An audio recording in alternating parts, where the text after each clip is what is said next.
Vamos a orar antes, vamos a orar y ya nos preparamos para entrar en la grabación. Señor, te damos gracias por este privilegio que nos das de poder estar aquí. Queremos abrir tu palabra y aprender de ella y que tú nos hables y nos ministres y que podamos, Señor, captar tu voz y el mensaje que tú tienes para nosotros en el día de hoy.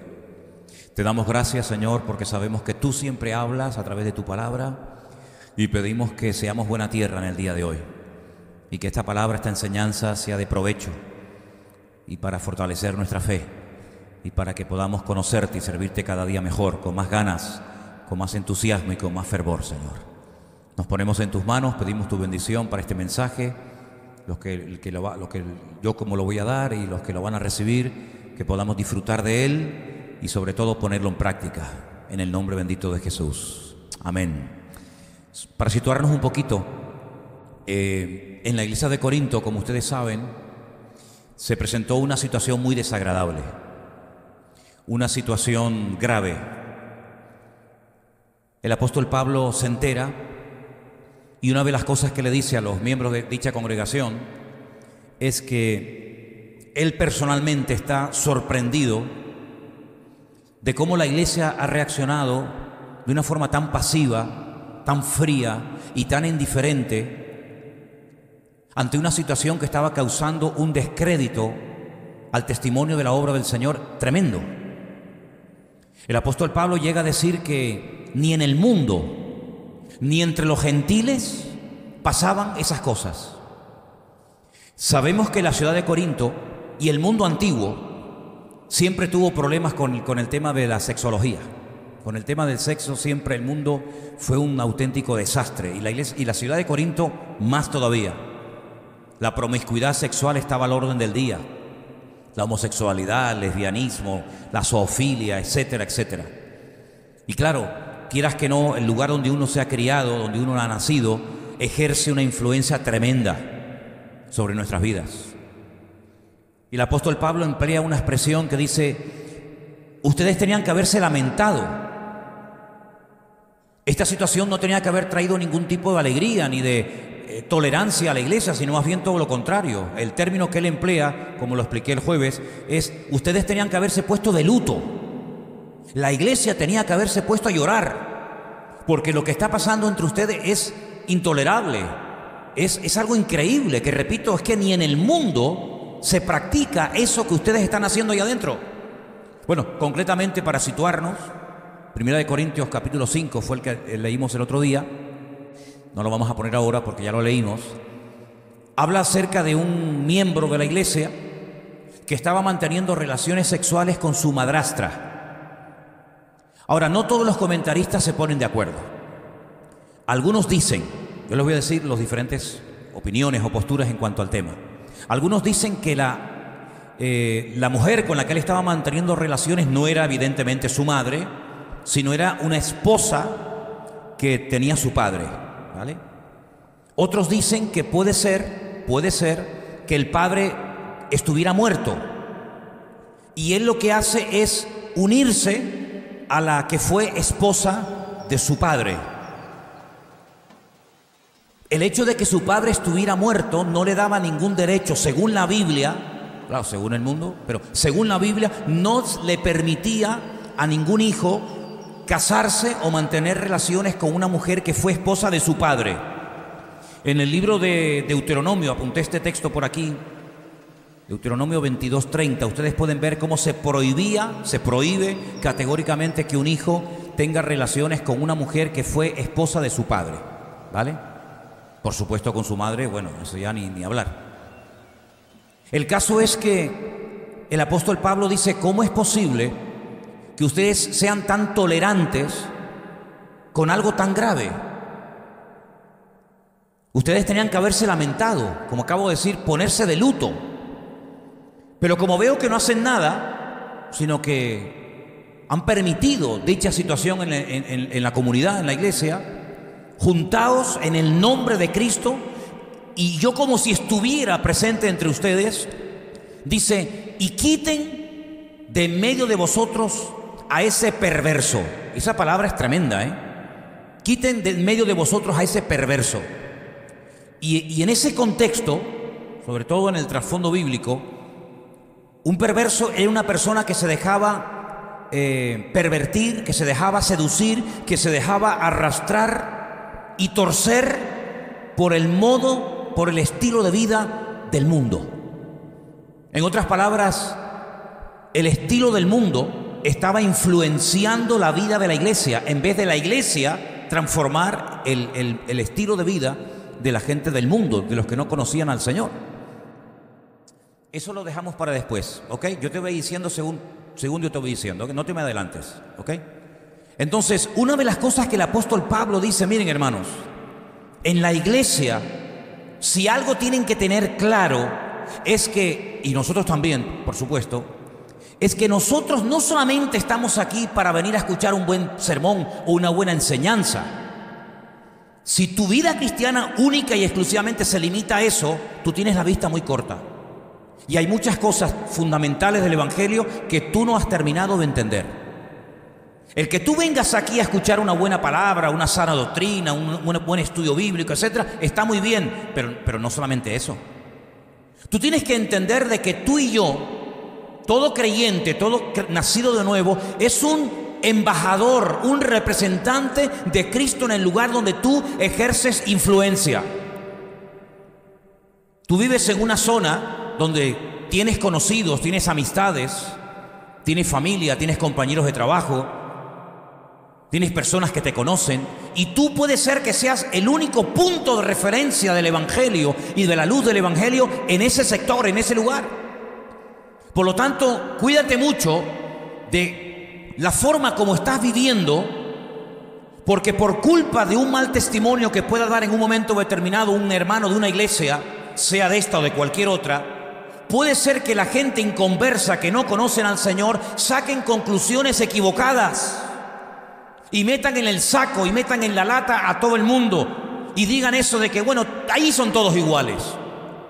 Una de las grandes preocupaciones que tenía el apóstol Pablo, padre y fundador de la obra, es que ese concepto de que todos son iguales llegara a la calle.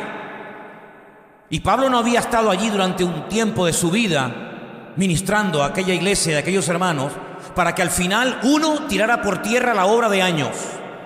Porque ustedes saben que edificar cuesta mucho y lleva años edificar, pero destruir y tirar por tierra el buen nombre y el buen honor del Evangelio, en minutos se puede echar por tierra el trabajo de años.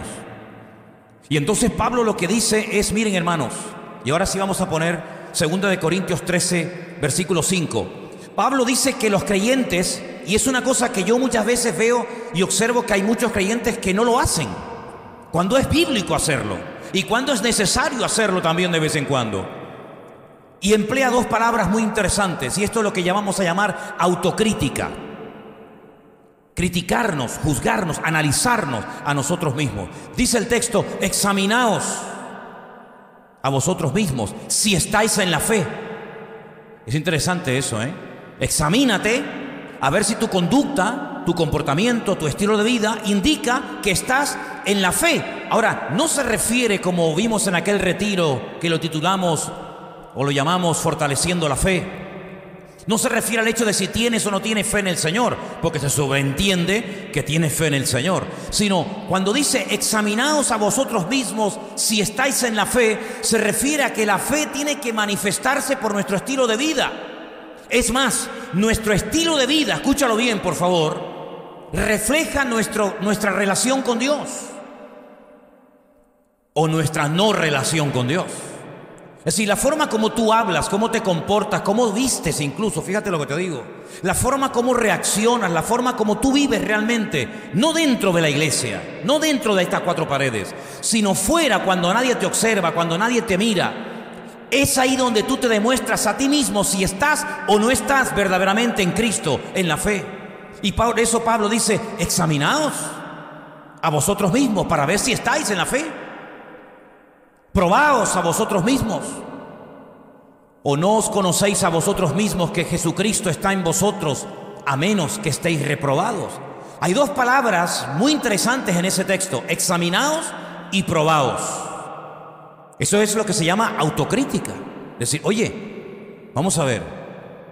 Es que mi vida cristiana no es simplemente el venir aquí y estar aquí, ¿cuánto? 1 hora y media, 2 horas o lo que sea. Sino que mi relación con Dios tiene que traspasar las puertas de este salón. Y es allá afuera, cuando nadie me ve, cuando estoy fuera digamos, de la jurisdicción, por decirlo de alguna manera, de la iglesia, fuera del ambiente de los hermanos, es donde tú te tienes que probar y te tienes que examinar a ti mismo, a ver cómo hablas cuando estás entre los inconversos, a ver cuáles son tus chistes, tus comentarios, tus temas de conversación. ¿Eres igual aquí que afuera? Bueno, tú lo sabrás. Yo me alegro mucho de que hay un personaje en la Biblia que le llamó mucho la atención al Señor, y es un tal Natanael. Dice que cuando vino caminando hacia el Señor se le queda mirando y le dice a los que estaban en aquel momento con él, le dice: he aquí un verdadero israelita, en el cual no hay engaño. Y Natanael se le queda mirando y le dice: pero Señor, nosotros nunca nos hemos visto. Es la primera vez que nos encontramos.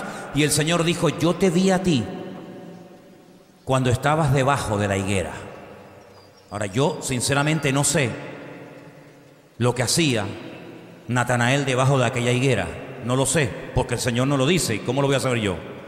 Pero lo que está bien claro es que el Señor sabía cómo era Natanael en la intimidad.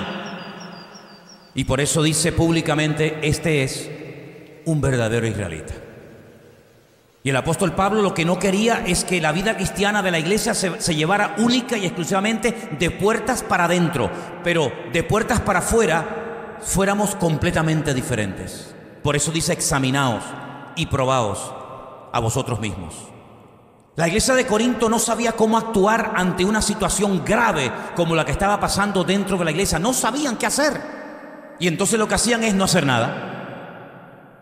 Y el apóstol Pablo estaba realmente sorprendido y decía: estoy realmente sorprendido con vosotros, de ese espíritu de buenismo. Ya explicamos el día jueves y pusimos la definición de ese término que no es muy antiguo, se ha añadido hace muy poco tiempo al diccionario de la Real Academia Española. Ese buenismo es decir, bueno, no pasa nada, él es así, ella es así, hay que aceptarlo tal y como es. Ese buenismo no es bíblico, sino que la Biblia nos enseña que Dios siempre, y Dios no cambia, Dios siempre ha confrontado al hombre con su desorden, Dios siempre ha confrontado a su pueblo con su pecado y lo ha señalado con nombres y apellidos, para que el pueblo de Dios entendiera que lo que Él aborrece, tú y yo también tenemos que aborrecerlo, y lo que Él ama, tú y yo también tenemos que amarlo. Y lo que Él apoya y respalda, tú y yo tenemos el deber y la obligación también de avalar y respaldar. Yo te recuerdo que en el jardín del Edén fue Dios, no fue el diablo, fue Dios el que dijo: fuera, fuera. Y cuando se arrepintieron, y cuando se vistieron, y cuando reconocieron su pecado, y comenzaron a matar animales, como había dicho el Señor nos dijo: bueno, ahora pueden entrar otra vez. Nunca más Adán y Eva volvieron al jardín del Edén, nunca más.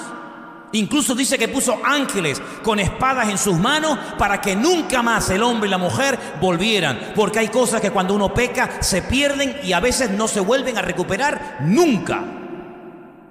Y una de las cosas que es muy difícil recuperar con el paso del tiempo, no digo que sea imposible, pero es muy difícil volver a recuperar, es la confianza.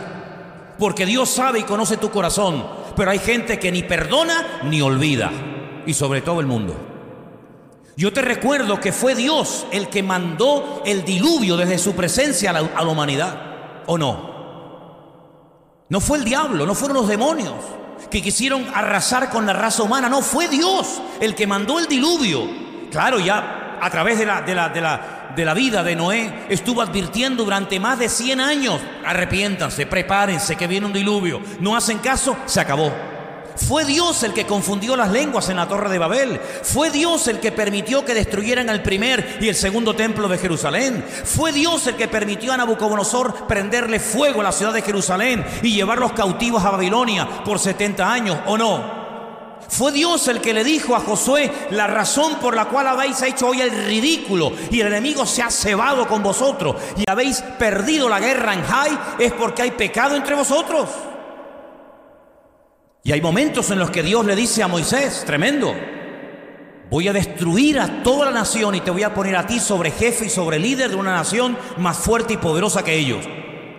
Y gracias a la intercesión de Moisés, Israel está vivo y existe hasta el día de hoy. Es decir, una de las cosas que tenemos a estas alturas ya, hermanos, es reconocer nuestra responsabilidad. Que usted tiene que ser una luz, como yo también, claro. Y usted tiene que ser un punto de referencia en su familia. Y que cuando alguien tiene alguna necesidad, algún problema, a quien tienen que recurrir es a usted. Y tienen que ver que usted opina y habla y vive y se comporta de una manera diferente. Pero no solamente dentro, sino fuera de las puertas de la iglesia. ¿Cuántos dicen amén? Y todo esto le preocupaba muchísimo al apóstol Pablo. Porque él lo que quería es que la iglesia de Corinto cambiara el estilo de vida de la ciudad y no la ciudad se infiltrara dentro de la iglesia.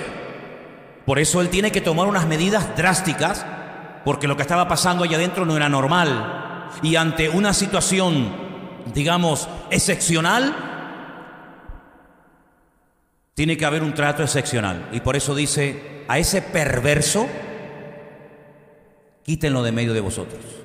Y entonces la primera razón por la cual el apóstol Pablo manda a que ese miembro de esa congregación lo expulsaran es para que el estilo de vida del mundo no gobernara la vida de la iglesia. Quiero que lea usted ese primer punto conmigo. Que el estilo de vida del mundo no gobierne la iglesia. Si quiere, quite la palabra iglesia y ponga mi vida. Que el estilo de vida del mundo no gobierne mi vida, mi casa, mis hijos, mi familia, mi matrimonio, mi negocio, etcétera, etcétera. El mundo tiene un estilo de vida y no se cortan en publicarlo. Y salen a la calle y reivindican y hacen pancartas y hacen canciones y hacen manifestaciones y hacen todo tipo de manifestaciones. ¿Por qué? Porque no están dispuestos a que les pisoteen lo que ellos consideran sus derechos. Por lo tanto, nosotros como creyentes también tenemos que defender los derechos, pero no los nuestros, sino los derechos de Dios. Porque la Biblia, como dije el jueves, es la revelación por escrito de los deberes del hombre con Dios. Y entonces lo que Pablo, y el Señor, mejor dicho, a través de Pablo nos dice en el día de hoy, es que no dejemos que el mundo nos diga cómo tienen que vivir nuestros niños y cómo tenemos que llevar nuestras relaciones familiares o matrimoniales. O cómo tenemos que vestirnos, o cómo tenemos que peinarnos, o cómo tenemos que comportarnos. No, no le permitamos en absoluto al mundo que dicte nuestro estilo de vida. En segundo lugar, Pablo intentaba con esta medida, esta disciplina sobre la vida de esta persona, que no se perdiera la santidad de la iglesia. Dice la Biblia que sin santidad nadie verá al Señor. La santidad no es poner cara de niño bueno, de mosquita muerta. La santidad es llevar a la práctica la vida de Cristo a través de la nuestra. Eso es santidad. Vivir como Cristo vivió en este mundo. Lo que Él aborrecía, yo lo aborrezco. Lo que Él hacía, yo quiero hacerlo. Lo que Él me dio como ejemplo, yo también quiero imitarlo. La santidad tiene que ser el estilo de vida de la congregación. En otras palabras, el apóstol Pablo dice, sería una tragedia que el mundo terminara apagando la santidad, la vida de Cristo dentro de ustedes, dentro de la congregación. Por eso esta reprimenda, por eso esta medida drástica. Tercer lugar, Pablo intentaba a través de aquella primera carta que les escribe a los hermanos, que se tomaran muy, pero que muy en serio el pecado y sus consecuencias. Con el pecado no se puede flirtear, con el pecado no se puede coquetear, ni se puede pactar. El pecado es tremendamente destructivo. Hay gente que no le da importancia, pero Dios le da mucha importancia. Y para Dios la paga, la consecuencia de cualquier pecado, grande o pequeño, llámese como se llame, siempre el mismo, la muerte. La paga del pecado es la muerte, dice la Escritura. Y las consecuencias del pecado a veces, por misericordia de Dios, no salen a la luz, pero en otras ocasiones, pues sí, también salen a la luz. Y el apóstol Pablo lo que quiere es que la iglesia tome conciencia de que con el pecado no se puede jugar. Las consecuencias del pecado son terribles a corto y a largo plazo. Y por la eternidad, pues fíjate tú. Y finalmente, el apóstol Pablo lo que quería es que en la iglesia se quedaran los principios, los valores, las ideas bien claras dentro de la iglesia. Los miembros de la iglesia de Corinto y los de Vida Nueva también deben tener claras sus convicciones. ¿Dónde están basadas nuestras convicciones? ¿Cuál es la base? ¿Cuál es el fundamento sobre el cual decidimos ser así o ser asado? ¿Hacer esto o hacer lo otro? La Biblia, la palabra de Dios. Cristo es el fundamento y su palabra es lo que le da consistencia a nuestra vida. ¿Cuántos dicen amén? Claro, puede parecer para los hermanos inmaduros, para la gente que todo lo llena con ese buenismo ridículo y absurdo que no cambia a nadie, le pudo parecer a más de a uno que Pablo se pasó, llamando perverso a este hermano, a este creyente de la iglesia, pero encima diciéndole a toda la iglesia que lo expulsaran, que lo echaran fuera de la iglesia. Sin embargo, en 2 de Corintios, capítulo 2, porción que se ha leído en esta tarde, y espero que hayan prestado atención a ella, lo que Pablo les pide que haga a la iglesia de Corinto trajo unos cambios tremendos y todos muy buenos. Si alguno me ha causado tristeza, no me la ha causado a mí solo, sino en cierto modo, por no exagerar, a todos vosotros. Por supuesto, no era un dolor única y exclusivamente del corazón del apóstol Pablo, sino que toda la iglesia tenía que estar dolida y entristecida porque un miembro de la congregación estaba proyectando una imagen terrible de lo que no era el evangelio, ¿verdad? Le basta a tal persona esta reprensión hecha por muchos. Se refiere al fornicario de Corinto, capítulo 5 de 1 de Corintios. Así que al contrario, vosotros más bien debéis perdonarle y consolarle para que no sea consumido en demasiada tristeza. ¿Os dais cuenta cómo produjo efectos? ¿Os dais cuenta cómo este hombre, al verse fuera de la iglesia, al ver que todo el mundo le decía exactamente lo mismo, no que uno le decía blanco y uno le decía amarillo, sino que todos le decían exactamente lo mismo, lo que tenía que hacer y lo que no tenía que hacer? ¿Os dais cuenta cómo esa tristeza que produce el pecado lo llevó al arrepentimiento, lo llevó a buscar de Dios? Por lo cual os ruego que confirméis el amor para con él después del arrepentimiento, no antes, porque también para este fin os escribí, para tener la prueba de si vosotros sois obedientes en todo. Y al que vosotros perdonáis, Pablo dice, yo también, porque también yo lo he perdonado. Si en algo he perdonado, por vosotros lo he hecho en presencia de Cristo. El versículo 11 dice, para que Satanás no gane ventaja alguna sobre nosotros, pues no ignoramos sus maquinaciones. Se ve que surtió efecto. Se ve que el hombre volvió en sí como el hijo pródigo. Se ve que el hombre dijo, oye, ya no tengo esa comunión con mis hermanos, ya no tengo ese privilegio de poder estar en el culto con ellos, ya no puedo tener esa relación con el Señor que tenía. ¿Y por qué? Por mi mala cabeza, por mis malas decisiones, por mi mal ejemplo. No solamente me estoy haciendo daño a mí mismo, no solamente estoy perjudicándome a mí mismo, no solamente estoy echando por tierra la obra de Cristo en mi vida, sino que estoy perjudicando a toda la iglesia, a todos mis hermanos. Por lo tanto, él se arrepintió. Pablo se entera de que este hombre se arrepiente, está hecho polvo, está triste, está destruido, y el apóstol Pablo dice, bueno, si ha habido verdaderamente un cambio, y parece que lo ha habido, vuelvan otra vez a aceptarlo, perdónenlo, porque yo también lo he perdonado. Y no lo he hecho solamente por vosotros, sino que lo he hecho en Cristo. Y por lo tanto, así como os dije en su momento, échenlo, ahora os digo en la segunda carta que os escribo, vuelvan otra vez a admitirlo. Y de perverso, que pase otra vez a tener una relación con el Señor, y que vuelva otra vez a ser admitido, y que vuelva otra vez a disfrutar de la comunión con los hermanos, porque esa es la voluntad de Dios. ¿Cuántos dicen amén? ¿Os dais cuenta, hermanos? ¿Os dais cuenta cómo el Señor da oportunidades para que cambiemos? ¿Os dais cuenta cómo el Señor, cada vez que va a hacer algo fuerte, que puede tener una repercusión tremenda, siempre antes manda el remedio? ¿Os dais cuenta? El hombre descubre una enfermedad e intenta descubrir el remedio. Dios siempre da el remedio antes, siempre. Iba a venir, por ejemplo, la muerte de los primogénitos en Egipto, que iba a venir sí o sí, pero ya el Señor, antes de que viniera, dice, pero si quieren evitar la muerte de los primogénitos, incluido de los animales, tienen que hacer esto y aquello. El que lo haga se salva, el que no lo haga, allá él. Antes de mandar el diluvio, levanta la vida de Noé y lo tiene durante 120 años a él y a su familia predicando y advirtiendo: arrepiéntanse, miren que viene el diluvio, miren que Dios no tolera el pecado, etcétera, etcétera. Manda primeramente el remedio y luego manda el juicio. Qué tremendo, ¿verdad? Esa es la forma como Dios actúa. Antes de que viniera el Mesías, antes de que viniera a condenar el pecado en la cruz, manda primeramente a un Juan el Bautista, un hombre que tal vez no goza de mucho respaldo popular, porque es una persona que predica en el desierto, se viste muy raro, es un solitario, pero él dice: arrepiéntanse, prepárense, porque detrás de mí viene uno que no soy digno de desatar la correa de su calzado. Os advierto que yo os bautizo en agua, pero el que viene detrás de mí, él os bautizará con Espíritu Santo y fuego.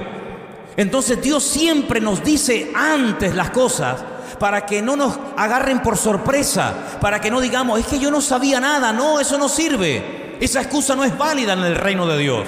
En el reino de Dios siempre, antes de hacer algo, lo dice de antemano. De hecho, nosotros sabemos lo que va a pasar en los últimos tiempos. ¿Desde cuándo lo sabemos? Pues lo sabemos desde que se escribió la Biblia y desde que llegó el Evangelio a nuestras manos. Sabemos que vendrá un anticristo, que vendrá una gran tribulación, que vendrá una marca de la bestia, que vendrán terremotos, que vendrán plagas. Lo sabemos de antemano. ¿Para qué? Para que velemos y oremos y las advertencias del Señor surtan efecto en nuestra vida y no nos pille despistado cuando ocurran estas cosas. ¿Se dan cuenta? Por lo tanto, hermanos, esta historia de expulsión y de una vuelta admitir a este miembro se produce porque hay algo que la Biblia le da mucho énfasis e importancia, y es la restauración. ¿Cuántos dicen amén? Restauración.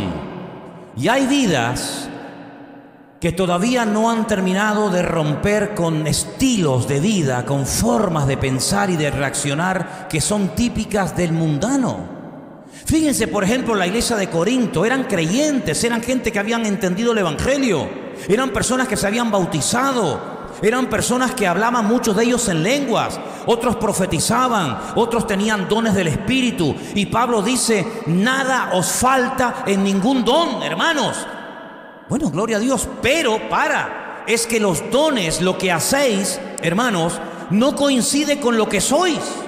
Y el gran problema es cuando nosotros hacemos cosas para el Señor, pero nuestra conducta, nuestro testimonio personal no avala lo que hago. De ahí que muchos en aquel día, presumiendo de lo que hicieron y no presumiendo de lo que eran, presentarán delante del Señor como currículum para escapar de la condenación eterna: en tu nombre hice tal cosa, en tu nombre hice no sé qué cosa. Pero el Señor los dirá: nunca os conocí, apartaos de mí, hacedores de maldad. Luego existe la posibilidad de que tu vida sea una vida continuamente de hacer y hacer y hacer y hacer cosas impactantes de cara a la galería, como sanar enfermos, como echar fuera demonios, etcétera, etcétera. Pero delante de Dios lo que haces no anula lo que eres, es más bien todo lo contrario. La Biblia nos enseña que tiene que haber un perfecto equilibrio entre los dones, es decir, entre lo que hacemos, y el fruto, es decir, lo que somos delante del Señor. Y en este caso la iglesia de Corinto estaba creciendo de una forma desequilibrada y estaba causando una mala impresión de cara al mundo. Ni entre los gentiles se nombra el tipo de pecado que habéis llegado a tolerar dentro de la obra. Por lo tanto, en la iglesia, queridos hermanos, dentro de la comunidad, entre los cristianos, tiene que haber unidad. Pero unidad no porque nos llevamos bien y porque todos creemos lo mismo, sino una unidad del Espíritu que nos permite aceptar lo que Dios nos tenga que decir, aunque nos duela, ¿sí o no? Porque las lecciones que se aprenden con dolor y con lágrimas nunca se olvidan. Nunca. Yo quiero decirles que hay principios que hasta el inconverso, si los logra descubrir y poner en práctica, le pueden llegar a producir auténticos resultados fantásticos. Y les voy a poner un ejemplo. Hay dos juicios tremendos en el Antiguo Testamento. Así como este juicio, gracias al Señor, terminó bien, hay segunda parte, y gloria al Señor, este hombre fue sacudido, fue zarandeado y volvió en sí cual hijo pródigo, volvió al seno de la iglesia. En el Antiguo Testamento hay historias tremendas donde vemos que, a pesar de la advertencia, el pueblo no reaccionaba. El pueblo seguía empeñado en pecar y en desobedecer y en llevar la contraria al Señor.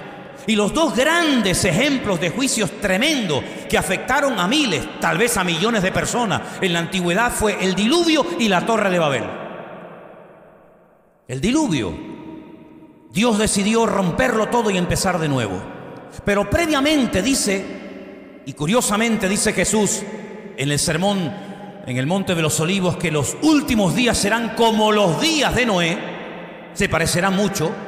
Dice que cuando el Señor observó desde su trono a la tierra, dice que la tierra estaba llena de violencia por todas partes, una agresividad brutal. Todos se mataban y se peleaban unos contra otros, no había unidad. Era una guerra entre familias, entre amigos, entre vecinos. Y el Señor dijo, es mejor romperlo todo y empezar de cero. Tiempo más tarde, cuando aparentemente la humanidad tenía que haber aprendido, pero parece que el hombre siempre vuelve a tropezar en la misma piedra. Ya pasó cuando terminó la Primera Guerra Mundial, que los psicólogos y expertos de la época, ¿verdad?, los estadistas de la época dijeron, ahora el hombre ha aprendido, por fin el hombre ha aprendido, después de una guerra mundial, que en una guerra nadie gana, sino que todos pierden. Por lo tanto, estamos seguros, y se escribió en los diarios de la época, de que las naciones europeas por lo menos aprendieron la lección de que nunca más tenían que enfrentarse la una contra la otra. Ya veo que aprendieron, Lo aprendieron, pero que muy bien, porque no pasó muchos años y empezó una Segunda Guerra Mundial aún peor y más bárbara y terrible que la primera. Y es que el hombre no termina de aprender. Pero con el diluvio, el hombre aprendió algo cuando comenzó a reproducirse la humanidad, cuando comenzaron a salir otra vez por todas partes de la tierra. Dice que se unieron. Y se unieron lamentablemente para lo malo, pero se unieron. Descubrieron el principio, el poder tremendo de la unidad. Y dice que eran una sola lengua, eran una sola carne, con un solo objetivo, con un mismo sentir, con un mismo propósito: desafiar al mismísimo Dios, construir una torre que llegara a la misma presencia del Señor, y una vez que llegaran y cumplieran con su objetivo, le podrían decir a Dios y presumir: hemos llegado a tu presencia a nuestra manera y no como tú nos dijiste. Dios no los destruye. Podía haberlo hecho otra vez, ya lo había hecho una vez con la generación del diluvio, que los destruyó a todos y empezó la humanidad con 8. Pero en esta ocasión no lo hace. ¿Por qué no lo hace? ¿Ha menguado su poder? ¿Es que ya es más tolerante y flexible al pecado de la humanidad? No, sino que la humanidad está unida para lo malo, pero al fin y al cabo unida. Y en base a ese principio elemental poderoso de la unidad, Dios no los destruye, sino que simplemente los dispersa, pero no los destruye, porque la unidad lo que hace es que impide la destrucción. Es interesantísimo ver cómo en el día de hoy una de las cosas que el diablo intenta hacer es pelear y enfrentar a los hermanos unos contra otros, porque el diablo sabe perfectamente que en la unidad está la fuerza. ¿Cuántos dicen amén? Mirad cuán bueno y cuán delicioso es habitar los hermanos juntos en armonía, porque allí envía el Señor bendición y vida eterna. No hace falta traer a un famoso predicador de sabe Dios dónde, no hace falta hacer un espectáculo, no hace falta hacer nada extraño. Simplemente con el hecho de que estén juntos en armonía, allí hay bendición y vida eterna, dice la Escritura. Y ahora Pablo lo que está tratando de demostrarle a la iglesia de Corinto, y creo que también a nosotros en el día de hoy, es que uno solo puede contaminar a toda una iglesia. Y Pablo utiliza un elemento muy conocido, tanto en aquella época como hoy en día, como es la levadura. ¿Quién no conoce la levadura? ¿Quién no conoce lo que hace, el efecto que produce ese polvito, ¿no? Eso que apenas se nota, pero cómo puede cambiar todo de un momento a otro, algo tan insignificante como es la levadura. Pablo dice que un poco de levadura leuda toda la masa. Pero la levadura no es instantánea. La levadura lleva un tiempo. Hay que esperar, pero como a la levadura le des tiempo, ya no para, Como a la levadura le des el tiempo que necesita para fermentar, se dice. Eso es imparable, eso es un proceso que es un proceso irreversible, ya no hay marcha atrás. Si le metes levadura y esperas el tiempo adecuado, eso crece sí o sí. De ahí que el Señor les dijera a los hijos de Israel, antes de salir de la esclavitud en Egipto: durante una semana no comáis nada con levadura, porque ellos no tenían que tener ni tiempo para que leudara. Es decir, si quedáis en Egipto para que fermente el pan, puede ser que muchos de ustedes mueran. Por lo tanto, es mejor comer matzá, es decir, comer pan sin levadura, que disfrutar de pan con levadura, pero perder la oportunidad histórica de poder salir de la esclavitud y convertiros en un pueblo libre con un destino maravilloso como es la tierra prometida que fluye leche y miel. Así que es mejor, como dijo el Señor, más vale entrar tuerto, más vale entrar con una mano que perder la salvación por querer mantener cosas que no sirven para nada. Y Pablo utiliza el elemento de la levadura para decirle a los corintios, hermanos, el pecado es como la levadura, que una vez que se mete, si no se interviene a tiempo, fermenta, se extiende por toda la congregación, y lo que se podía haber arreglado hace un año, ahora es imposible, porque tiene tantos tentáculos el pecado. Se ha esparramado, es una especie como de cáncer que se extiende. ¿Cómo se llama eso que se produce cuando esa metástasis, ¿no? Ese crecimiento alocado de las células. Claro, tenemos que tener un número de células, pero cuando hay un crecimiento desproporcionado, anormal, se produce una metástasis que te lleva a la muerte, porque es un cáncer, amigo. Y el apóstol Pablo dice, el pecado es como el cáncer. Una vez que se extienda, no hay quien lo pare. Fíjate que el primer pecado que menciona el apóstol Pablo de la iglesia de Corinto son los celos. Después habla de murmuraciones. Después habla de divisiones. Después habla de grupitos. Yo soy de Pablo, yo soy de Apolo.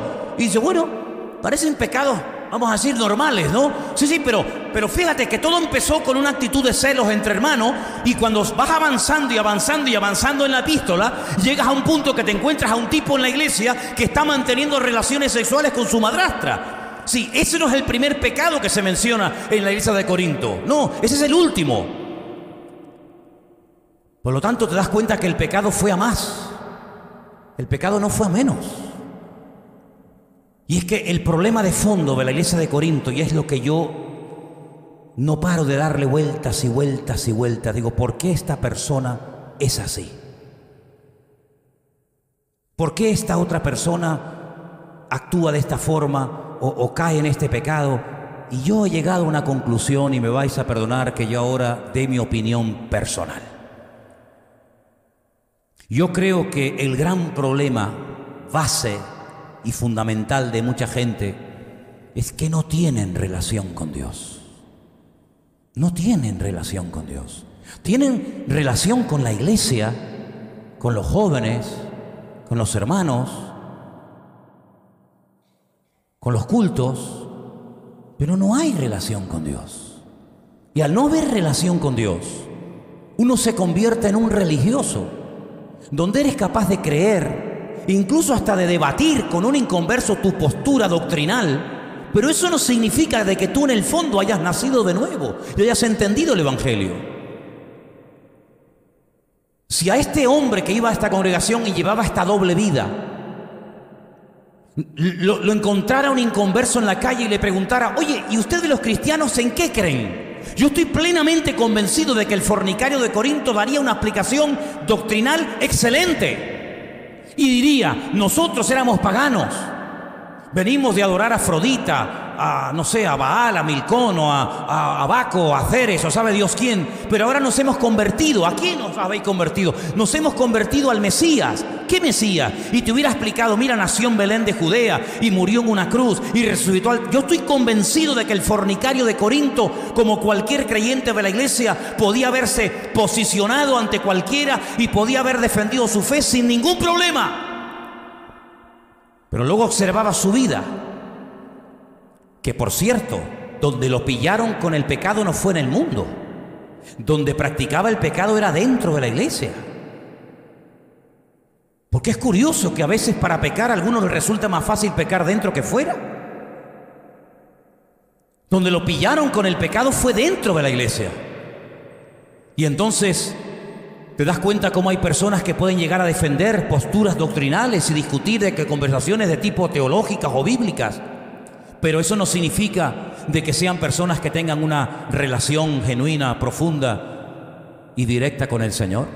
Y eso es lo que tenemos que preguntarnos todos a estas alturas de la vida.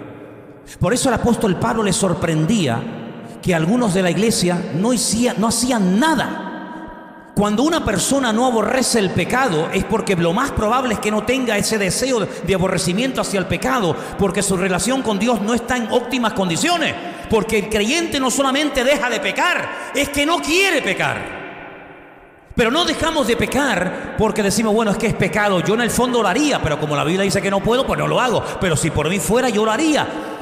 Creo que hay diferentes niveles en nuestra relación con Dios, digamos en nuestra relación de santidad. Yo no solamente no me emborracho porque Dios prohíbe la borrachera, y no solamente soy fiel a mi mujer porque Dios prohíbe la infidelidad, y no solamente no hago esto porque es pecado, sino no lo hago porque quiero agradar a mi Dios, y lo que a mi Dios no le agrada, a mí tampoco. Y no es que deje de pecar porque diga, que si lo hago me voy al infierno. Es que me da igual, porque si mi Dios viviera en el infierno, preferiría irme al infierno con Él que al cielo con el diablo. Y eso es lo que se llama temor de Dios. Y la iglesia de Corinto tenía dones, pero no tenía temor de Dios. ¿Y por qué no tenía temor de Dios? Porque no había relación con Dios. Y donde no hay relación con Dios, puedes vivir en desorden y puedes venir al culto. Sí, este venía al culto. Este no se iba al culto de Afrodita en la esquina, ni se iba al culto de Apolo en la esquina de la ciudad. No, este iba al culto. Era un cristiano, era un creyente, un miembro más de la iglesia. Pero mira qué vida llevaba. Entonces, si tú quieres agradar a Dios, querido hermano y hermana, si tú quieres agradar a Dios, ya no entro, ya tú verás. Si tú quieres agradar a Dios, tú tienes que preguntarte, ¿yo tengo relación con Dios? Yo estoy enamorado de Dios. Yo conozco al Señor. Porque dice la Biblia que el pueblo que conoce a Dios se esfuerza por agradar a ese Dios. ¿Por qué la iglesia de Corinto no aborrecía el pecado? Porque para ellos ciertos y determinados comportamientos dentro de la iglesia eran normales. Yo no sé cuántos miembros había en la iglesia. No sé si era una iglesia de 40, de 150 personas, de 200, de 1000, de 5000. No tengo ni idea. No tengo ni la más remota idea. Lo que sí sé, que la santidad no está reñida con la cantidad de las personas, sino con la calidad de nuestra relación con el Señor. Y por eso yo creo que sería muy bueno que en esta tarde todos optáramos por elegir el mejor camino. ¿Y cuál es el mejor camino, hermanos? El mejor camino, ¿sabes cuál es? Hacer la voluntad de Dios. Ese es el mejor camino. Haciendo la voluntad de Dios, Dios va a estar a tu lado. Porque yo he llegado también a la conclusión, y creo que de esto sé algo, que Dios nos trata según nuestro comportamiento. Analizar la frase que os acabo de decir, si es así o no es así, pero yo creo sinceramente que Dios nos trata a cada uno de nosotros según nosotros vivimos nuestra relación delante de Él. Hay momentos en los que Dios quiere hacer cosas y dice, pero ¿cómo voy yo a hacer esto? Y no se lo voy a decir a mi amigo Abraham. Y tú dices, pero Señor, ¿pero qué necesidad tienes tú de contarles tus cosas a nadie? ¿Qué necesidad tienes tú de decirle a Abraham, mira Abraham, quiero hacer esto y aquello?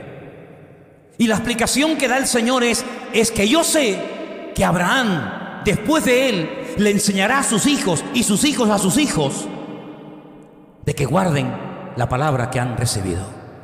Y ante semejante actitud de fidelidad, ante semejante comportamiento, yo quiero abrirle mi corazón, permítame, abrirle mi corazón y contarle lo que voy a hacer a mi amigo Abraham.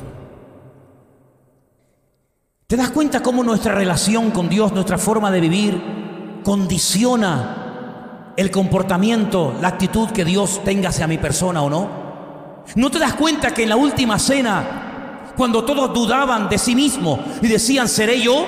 ¿Seré yo? ¿Seré yo? Uno dijo, ¿quién es? ¿No te das cuenta que uno dijo, ¿quién es? ¿Por qué no preguntó Juan? ¿Te refieres a mí?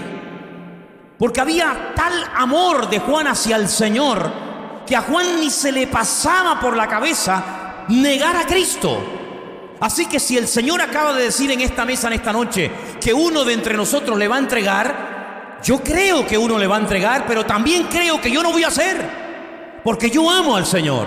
Y como yo no amo al Señor, me atrevo a acostarme sobre su costado y preguntarle algo diferente. ¿Quién es el que te va a entregar, Señor? Y el Señor se lo reveló a Juan. Y el Señor le dijo, fíjate bien, mira, al que yo le dé pan mojado en vino, ese es.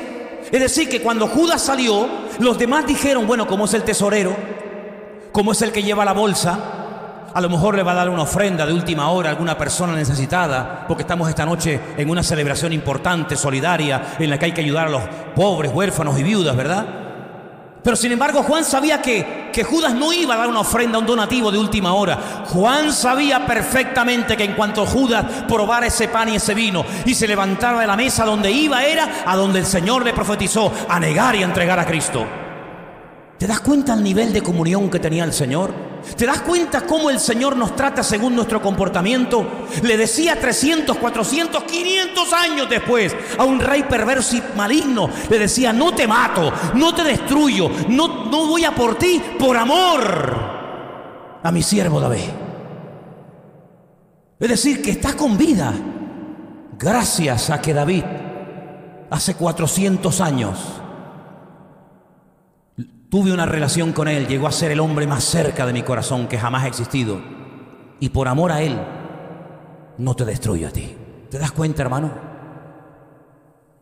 Ya no estamos en los tiempos de David, ni en los tiempos de Moisés, ni en los tiempos de Pablo, ni en los tiempos de Juan el Bautista. Ahora estamos en otro tiempo, en otra generación.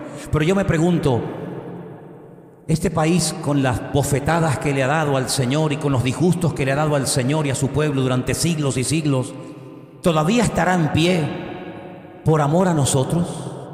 ¿Te has preguntado eso alguna vez? ¿Seguirá todavía el volcán del Teide apagado cuando podía explotar de un momento a otro? Y estoy seguro de que con los inútiles de políticos que tenemos, aquí no hay ningún plan de evacuación y moriríamos todos como ratas en media hora. Porque por el desnivel de los barrancos la lava llegaría aquí en menos de 40 minutos. ¿Será que todo eso está como dormido y calmado por la presencia de sus hijos en esta tierra? ¿Has pensado eso en alguna vez?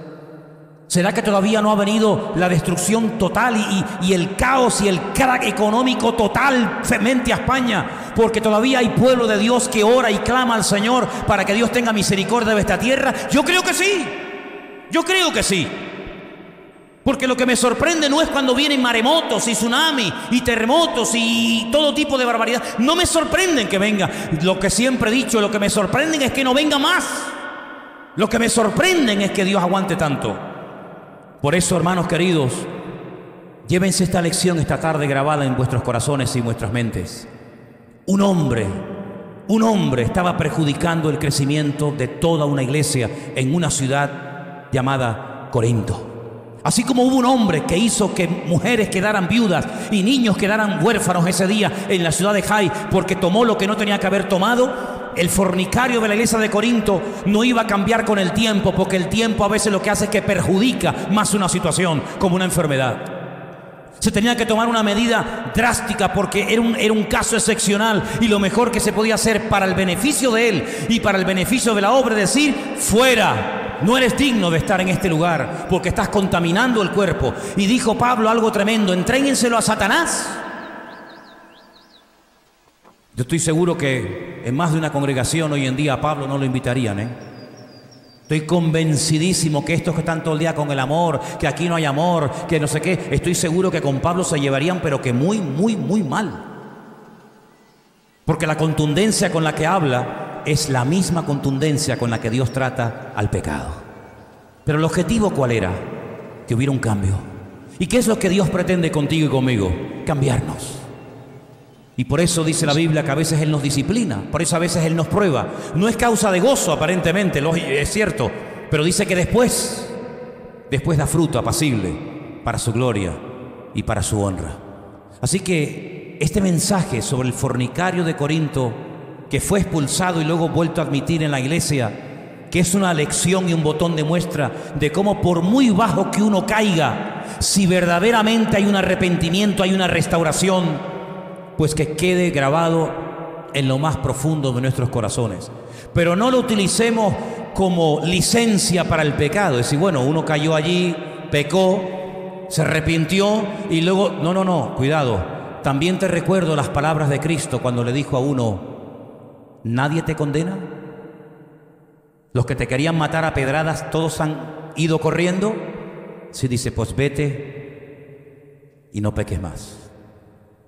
No peques más. Valora este momento. No vuelvas otra vez a liarte en la basura, porque dice Pedro, serán como el puerco o la puerca que la lavan y se vuelve a revolcar en el estiércol. Y le dijo a aquel paralítico de Betesda, que se lo encontró al día siguiente en el templo, buen lugar para encontrárselo, ¿eh? Qué diferencia de haberte visto ayer en Betesda a verte ahora en el templo. Y le dice, no peques más para que no te venga una cosa peor encima. ¿Habrá algo peor para la humanidad que un diluvio?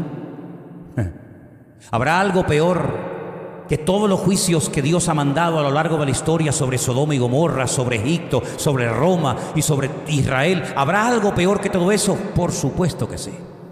Pero también hay algo mucho mejor. Si hay obediencia y si cogemos el camino correcto y nuestro comportamiento es un comportamiento alineado con la voluntad del Señor. No te la juegues, no estés tomándole el pelo a Dios. No vayas de santurrón cuando no eres santurrón. No vayas de mosquita muerta cuando no eres mosquita muerta. Realmente el pecado tiene que ser desmantelado desde sus raíces hasta su techo. El pecado tiene que ser destruido y arrancado de raíz de nuestra vida, porque va a ser la única manera de que reine y triunfe el poder de Dios en todos y en cada uno de nosotros todos los días. Amén, hermanos. Cierra tus ojos, vamos a orar. Ahí donde estás, examínate,